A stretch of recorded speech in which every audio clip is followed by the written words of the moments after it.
देखिए भाभी जी, अब लड़का लड़की ने एक दूसरे को पसंद कर ही लिया है तो हम दोनों मिलके भी कुछ बातें क्लियर कर लेते हैं। अरे दीदी, आपने तो हमारे मुंह की बात छीन ली। अब मैं नाना घर के कितना ही मना करूं भाभी जी कि हमें दहेज नहीं चाहिए, पर आप अपनी बेटी को ऐसे तो विदा नहीं करेंगे ना। एक घर, एक गाड़ी और घर का फर्नीचर, सोने के गहने, अपने दामाद के लिए एक अंगूठी, एक चैन, एक घड़ी ब्रांडेड, और अपने सास ससुर के लिए कुछ कपड़े, कुछ गहने, ये सारी चीजें तो आप देंगी ही ना। नहीं भाभी जी, बिल्कुल आप एकदम सही बात कह रही हो, हम देंगे।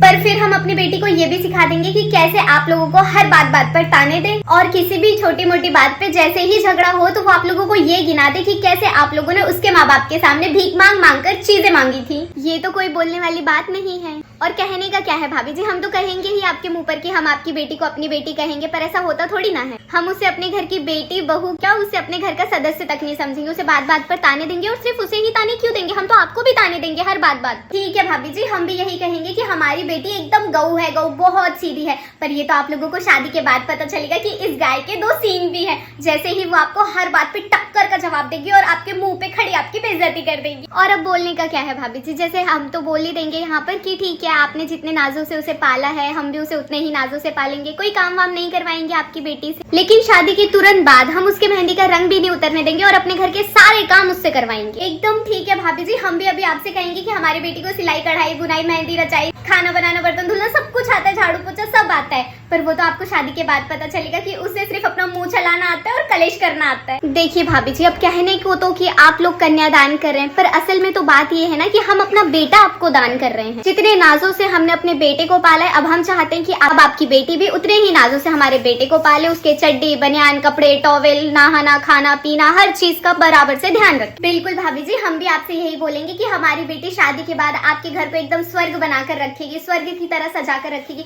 पर ये तो अलग बात है कि शादी के बाद वो आपके स्वर्ग सिधार जाने तक का प्रबंध कर देगी। देखिए भाभी जी, अब कहने के लिए तो हम भी यही कहेंगे कि आपकी बेटी अब हमारे घर की इज्जत हुई, पर ऐसा नहीं होगा ना।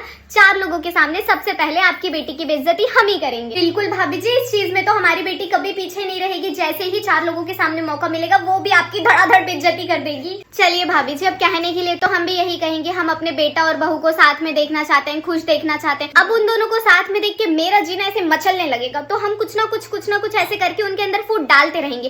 क्योंकि क्या है, हमारा बेटा तो हमारा है। अब आपकी बेटी को शादी करके लाए हैं क्योंकि रीति रिवाज है, और फिर घर का काम भी है थोड़ा, तो वो सब भी देखना पड़ेगा। फिर बात आती है पोतो पोतो की, तो उनकी शक्ल भी तो देखना चाहते ही है। अब नहीं तो हमारे बेटे का आपकी बेटी से कोई लगाव होगा नहीं, और ना ही हम ये होने देंगे कभी। अरे भाभी जी, आप तो हमारी बेटी को जानते नहीं है। वो शादी होते ही आपके बेटे को आपसे अलग कर देगी, आपका पूरा घर तोड़ देगी, और आप छाती पीट पीट के रोने के अलावा और कुछ कर भी नहीं पाएंगी।